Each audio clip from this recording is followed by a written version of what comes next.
confinamiento. Hace pocos días nosotros, o precisamente yo veía un postulamiento o un posicionamiento tuyo de que no estabas precisamente a favor del confinamiento cuando se hablaba en diferentes tipos de países, en este sentido los países de la región que son los más pobres, por lo menos El Salvador, Costa Rica, Panamá. Vos expondrías una perspectiva que no era conveniente. En este sentido se podría comparar el discurso del presidente actual, Daniel Ortega. ¿Vos lo crees que es acertado? Porque él dijo de que tampoco estaba de acuerdo con las medidas de confinamiento. ¿Se podría decir de que tú estás en esa misma línea? Enrique, el confinamiento es una medida que se tomó a la ligera. Es decir, así, bueno, inició una pandemia, no sabíamos cómo actuar, todo fue imprevisto y vamos a meter a todas las personas a su casa. Pero han sido protocolos mal aplicados, porque si recordamos en las peores pandemias de la historia, por mencionarte la plaga justiniana en el 540, que mató casi el 20% de la población, la peste negra en el siglo XIV, o la gripe española más recientemente en 1919, que llegó o culminó con la muerte de 50 millones de personas, aproximadamente, que representaba el 2% de la población mundial. En ningún momento se aplicó el confinamiento, la cuarentena general. Era únicamente para las personas que estaban enfermas, porque es una cuestión bastante arriesgada. Tú no puedes meter a alguien que esté enfermo con toda su familia que está sana, porque obviamente lo va a contagiar a todos. Eso es un aspecto sencillo, pero hablando más allá también tiene consecuencias drásticas en la cuestión económica, política, social y cultural. El confinamiento, decía un especialista, va a terminar con consecuencias más graves inclusive que el coronavirus, por el aspecto mental, psicológico de las personas.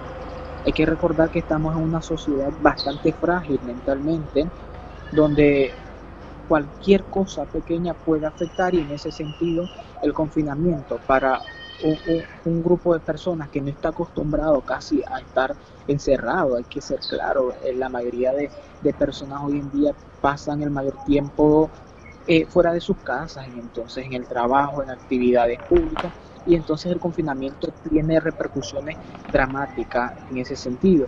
Y si nos pasamos al lado de la economía, pues en países latinoamericanos, la mayoría de países latinoamericanos no tienen la capacidad de que su gobierno o sus empresas puedan solventar durante el tiempo que dure el confinamiento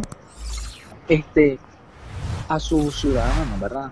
Y hablando específicamente de Nicaragua, donde la mayoría de personas viven del empleo informal, eso sería caótico. ¿Cuál es la propuesta, si tú en algún momento fuese algún funcionario, un mandatario, algún canciller, cuál fuera la propuesta que tú pondrías en este tipo de situaciones, ya que no se apoya precisamente el confinamiento? Bueno, yo en primer lugar llamaría al compromiso y a la responsabilidad social. Sin duda alguna debe ser muy importante. Tú no puedes salir en estos tipos a la calle si no te proteges, porque puede que tú antes enfermo por virus, no presentas ningún síntoma, pero si no te proteges, contagias a los demás. Eso es probable. Entonces, en primer lugar hay que hacer un llamado a la responsabilidad social. Y en segundo, creo que para evitar las medidas de confinamiento, lo más lógico sería realizar pruebas en amplias, ¿no? Realizar la mayor cantidad de pruebas posible, que así vamos a determinar. Entonces, identificas más casos y apartas a las personas que están contagiadas, obviamente, y así evitas tener que detener todo un país. Ok, precisamente el director general de la OMS dijo hace varias semanas de que levantar las medidas de confinamiento no es el final de la epidemia, sino el nuevo comienzo de una. Estamos hablando de que en España precisamente han habido nuevos rebrotes precisamente del virus. Actualmente se están contabilizando 770 muertos. Obviamente es un gran avance después de que estuvieron con 2.000 muertos diarios, pero es como bastante controversial hablar del confinamiento, puesto de que altas esferas de la Organización Mundial de la Salud apoyan el confinamiento. Obviamente varios políticos de la región y varias personalidades muy grandes no lo apoyan. Entonces es algo bastante complicado de hablar. Sí, es que, Enrique, creo que en este sentido yo utilizo una frase que decía un economista argentino: el coronavirus se ha creado un monstruo que no es. ¿Qué sucede? Que desde el inicio se ha visto como una pandemia transitoria que nos va a afectar cierto tiempo y después va a desaparecer.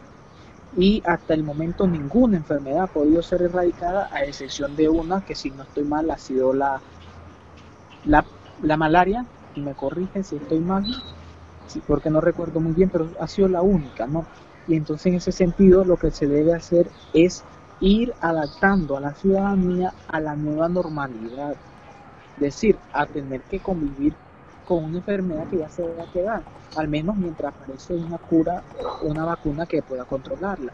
Pero no puedes estar al tanteo de si vamos a encerrarlos por un mes, por 2 meses, por 3 meses, hasta que creamos conveniente. Además, y esto lo leía bien a mañana, hay vestigios de que ya el coronavirus inclusive estaba desde hace un año, porque se han encontrado muestras en el servicio de agua en Barcelona, donde dicen que había muestras de coronavirus inclusive en marzo del 2019. Esto cambia totalmente el panorama. Precisamente en el lago de Wuhan también, según los estudios, antes de diciembre ya estaba el virus.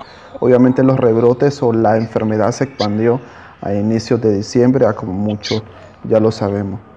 Precisamente quiero... Y yo quisiera agregar, Enrique, una perspectiva muy personal. Y es que muchas veces en situaciones o contextos actuales, las grandes corporaciones, los grandes gobiernos buscan cómo influir miedo en la población. Y si nos fijamos, ha habido un desarrollo de diferentes acontecimientos drásticos, comenzando primero con el calentamiento global, luego lo del cambio climático, y la población nunca prestó atención. Pero de repente el coronavirus y todos están llenos de miedo. ¿Y qué pasa? Fíjate bien, según este estudio y según los protocolos de la OMS, era necesario confinar a todos. Pero hace poco en Estados Unidos habían protestas masivas y en otros países de Europa. Y entonces todos los focos de los medios de comunicación estaban ahí y se habían olvidado por un momento del coronavirus. Entonces tú te das cuenta que muchas veces es una cuestión más propagandística. Y entonces debes tener mucho cuidado, porque si no afectas tu mente también.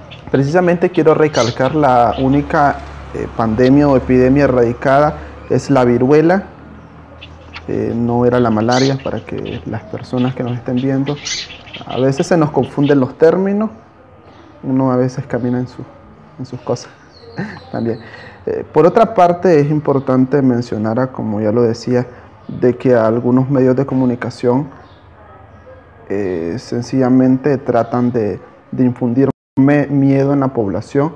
Vamos a ver si Luis, tuvimos problemas de comunicación, vamos a intentar a conectarnos nuevamente.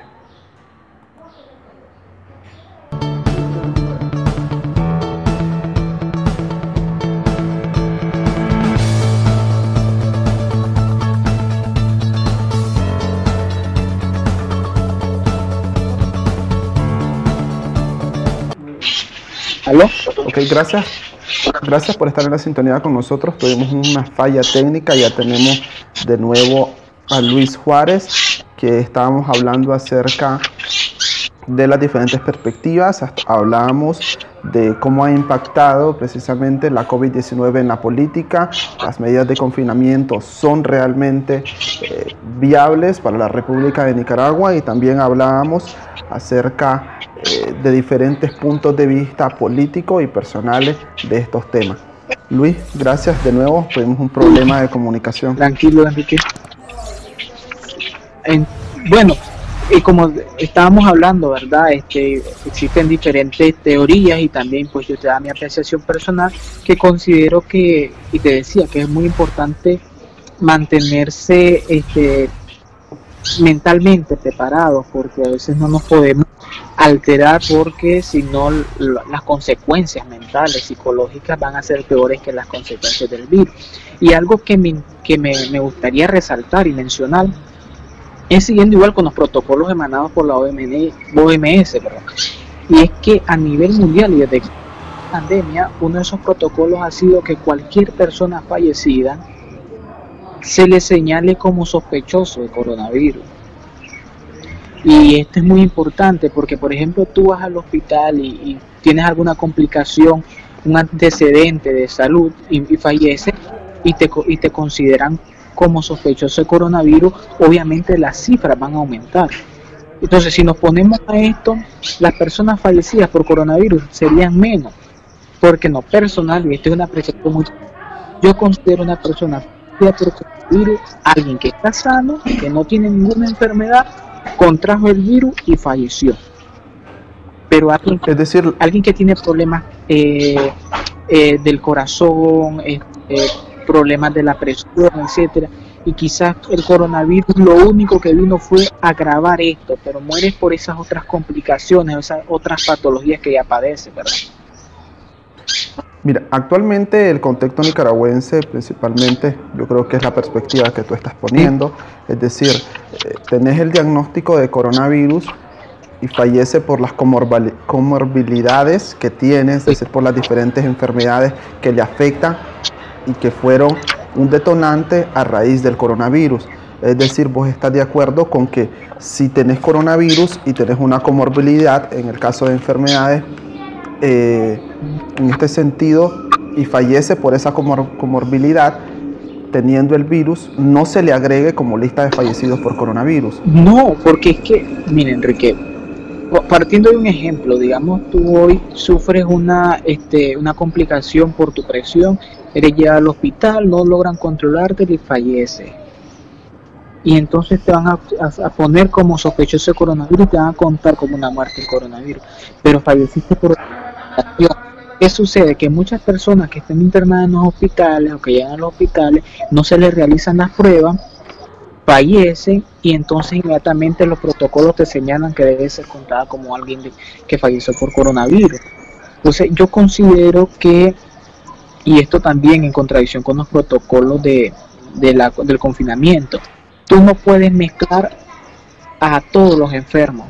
Es decir, se deben tener hospitales especializados donde únicamente lleguen personas sospechosas o confirmadas de coronavirus, porque claro, tú metes a una persona que tiene coronavirus con alguien que quizás tiene otro problema, adquiere el virus y obviamente puede que muera la otra persona que a lo mejor no lo tenía.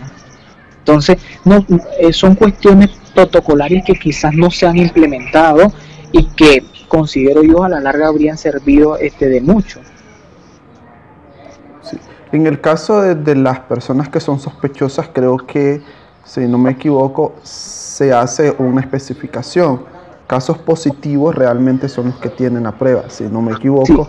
Sí. Y los sospechosos siempre no se ponen como en la tabla, sino que se ponen en un apéndice aparte, es decir, un número positivo, número total, número fallecidos, número recuperado, según varias listas. Sí. No se meten en sí como casos. Al contar, hacer los conteos, pues tiene fallecidos, casos sospechosos, casos recuperados, y etcétera. Pero sí creo que las muertes se van contabilizando siempre igual. Aunque sea sospechoso o hayas muerto por coronavirus, te cuentan igual. ¿Y el contexto nicaragüense? ¿Cómo ves la perspectiva? Yo un día de esto... El número de fallecidos y de casos. Quiero tocar un tema muy importante ahí, y es que existe un observatorio independiente, ¿no?, que está llevando o está contabilizando también. Y los números, las diferencias son abismales, ¿no?, entre lo que presenta el Ministerio de Salud y lo que presenta el observatorio. Y entonces a veces tú te preguntas, ¿y a quién le creo? Porque los números influyen mucho en el comportamiento y en el pensar de la sociedad. Entonces yo le decía a alguien, es importante que si usted siente que tiene síntomas de COVID-19, llame tanto al Ministerio de Salud como al observatorio. Pero claro, si usted llama únicamente al observatorio, no lo van a contabilizar en el MINSA. Entonces debe tener esas dos perspectivas, ¿no? Por eso es que quizás los números son muy diferentes, porque uno llama al observatorio, informa que tiene síntomas de coronavirus o que su familiar murió, pero no lo reporta al MINSA. Y entonces por eso o viceversa, pues no lo reportas al MINSA y quizás tampoco lo reportas al INSS sino al observatorio. Entonces creo que en ese sentido, para llevar la contabilización exacta en Nicaragua, se debe pues en primer lugar llamar al Ministerio de Salud, quien es el ente oficial pues para hacer frente a esta pandemia. Pero creo que en Nicaragua es muy importante, sobre todo en esta época, y si nos fijamos en los números, ver que también los casos de dengue aumentan. Y entonces tú tienes que tener mucho cuidado porque las sintomatologías son muy similares.